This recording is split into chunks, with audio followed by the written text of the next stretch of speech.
itu baru ya udah recording udah game kan.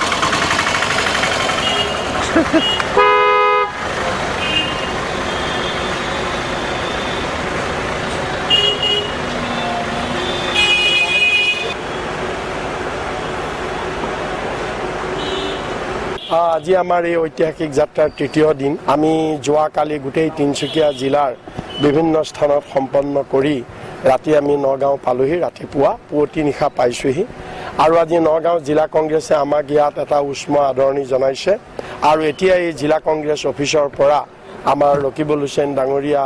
Nurul Hooda ডাঙৰীয়া ইয়াৰ বিধায়ক দুইগৰাকী আৰু আমাৰ ডেপুটি লিডাৰ জিলা কংগ্ৰেছৰ সভাপতি আমাৰ দুৰ্লভ চমুৱা প্ৰাক্তন বিধায়ক এই সকলোবিলাক মিলি এতিয়া আমি হুজাই জিলালৈ যাবলৈ আমি ৰাওনা হৈছোঁ আৰু হুজাই জিলাৰ পৰা আমি বিয়লি আহি আমি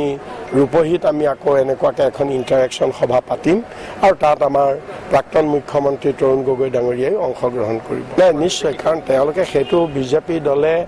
আপোনাৰ প্ৰথমতে তেওঁলোকে ঐতিহাসিক দলিল হ'ল বুলিয়েই ক'লে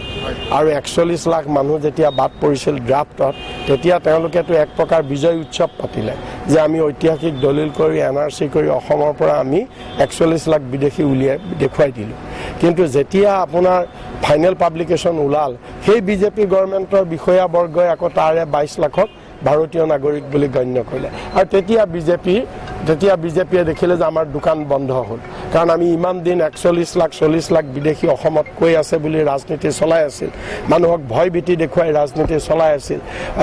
বিভাজন কৰি পলাৰাইজেশ্যন কৰি ৰাজনীতি চলাই আছিল দেখিলে এতিয়া আমাৰ সান্দহ খোৱা বালি তল যাব গতিকে তেতিয়া তেওঁলোকে হৈচৈ কৰিছে কন্দা-কটা কৰিছে কি বুলি যে ইয়াত বিদেশীৰ নাম সোমাল হৈচৈ কৰিছে এখন ভুল এখন অশুদ্ধ আমি নামানো গতিকে এতিয়া ঐতিহাসিক নহ'ল তেতিয়া কিন্তু ঐতিহাসিক আছিল গতিকে এইবিলাক বিজেপিৰ দুমুখীয়া নীতি আৰু তেওঁলোকে